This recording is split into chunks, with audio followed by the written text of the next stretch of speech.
Imagine you build a fortune so large your family could never spend it. Enough for your children, your grandchildren, people you will never live to meet. Now here's the uncomfortable part. It's almost certainly going to be gone before your great-grandchildren are even born. Not from a market crash, not from taxes, not from bad luck. It vanishes because of something hiding inside your own family, something you would never suspect, and probably can't even see right now. There's a pattern here so relentless, so consistent, that cultures all over the world, with no contact between them, each invented their own name for it. So what is it? What is the thing that reaches into wealthy family after wealthy family and quietly dissolves everything they built? Stay with me because the answer is the opposite of what almost everyone believes. And once you see it, you'll never look at money or what you leave behind the same way again. Let's start with the pattern itself, because the moment you see how universal it is, it stops feeling like bad luck and starts feeling like a law. In English, there's an old saying, shirt sleeves to shirt sleeves in 3 generations. One generation works in their shirt sleeves to build the fortune. 3 generations later, their descendants are back in their shirt sleeves, working, with nothing left. Now here's the first thing that should make the hair on your neck stand up. That's not just an American idea. In China, there's a proverb that translates almost exactly. Wealth does not pass 3 generations. Italy, Scotland, Japan, Mexico culture, after culture, separated by oceans and centuries, all noticed the same eerie cycle and gave it the same shape. 3 generations, then gone, which raises an obvious question. If this were random, just some families getting unlucky, it wouldn't repeat like clockwork across the entire planet. So it isn't random. Something is causing it. Something built into how wealth moves from a person to their children to their grandchildren. And when researchers finally put real numbers to it, the pattern turned out to be even more brutal than the proverb suggested. A wealth consultancy called the Williams Group studied more than 3,000 wealthy families over the course of 2 decades. And what they found is one of the most quietly terrifying statistics in all of personal finance. 70% of wealthy families lose their wealth by the 2nd generation, and 90% lose it by the 3rd. Sit with that for a second. 90%. That means if you build a fortune today, there is only a 1 in 10 chance your grandchildren will inherit any meaningful piece of it. 9 times out of 10, everything you built is gone within a lifetime or 2 of your death.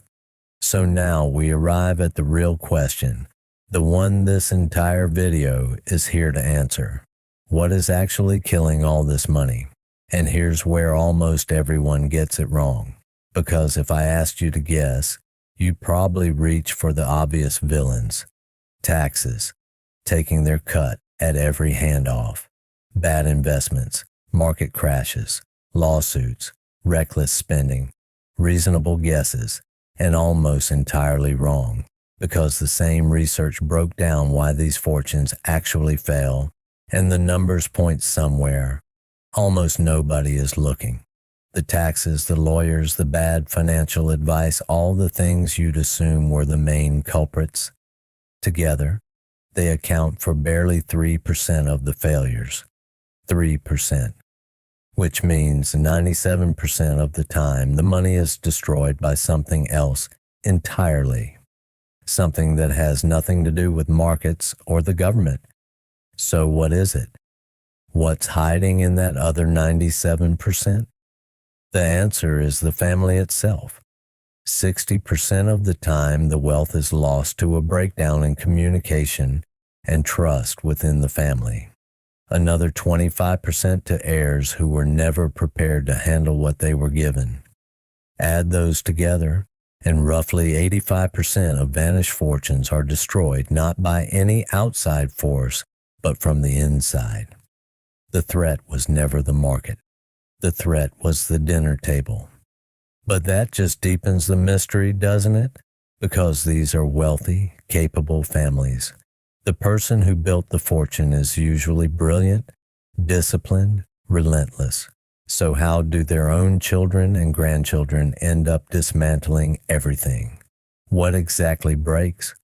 To see it, you have to live through all 3 generations. So let's do that. Let's build a fortune, and let's watch it die, and this time, you're in it. Start as the first generation.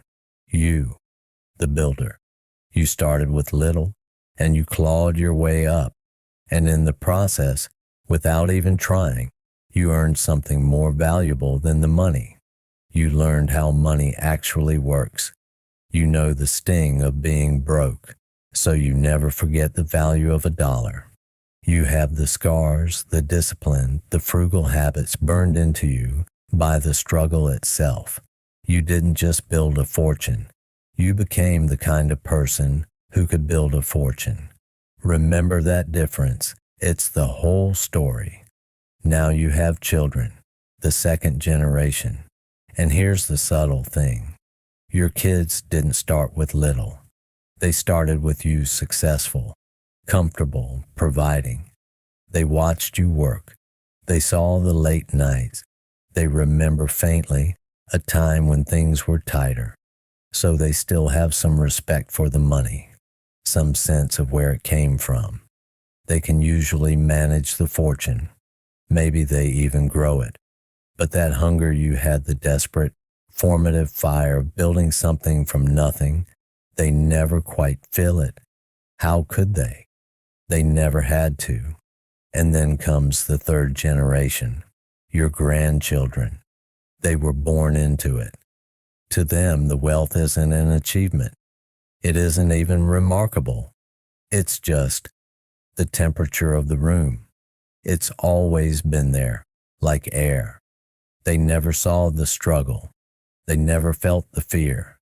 They have no memory of $1 being hard to earn, because in their entire experience it never was. And now here's the collision the whole cycle has been building toward. That third generation inherits an enormous amount of money from someone who never taught them how to keep it. They received the fortune, but not the thing that created the fortune. They have the results of the discipline without the discipline, the harvest with no idea how to farm.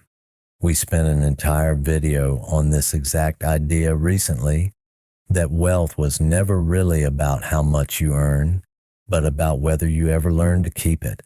Well, here's that lesson playing out across 100 years and a whole bloodline. The grandchildren are handed a fortune and have never once learned how to keep $1. So it does the only thing it can. It slips through their fingers. Exactly like it did for the lottery winners.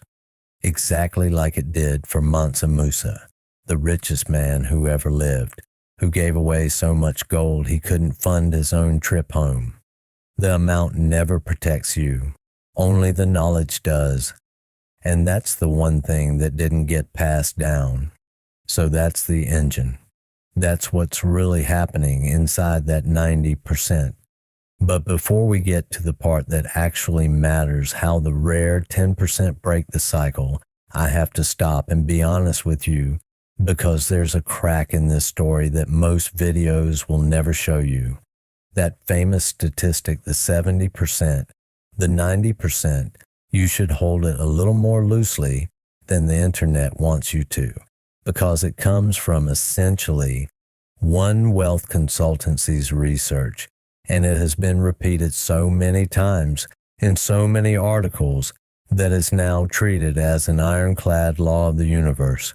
It's quoted everywhere, almost always, without anyone asking how solid it really is. And there's a subtler problem hiding in the words, lose their wealth. Because losing it doesn't always mean some heir blew it all at a casino. Sometimes it's just math. If a fortune gets divided among 3 children, and then each of their families divides it again among 3 more, a single massive pile can quietly shrink into many ordinary-sized ones without anyone being reckless at all.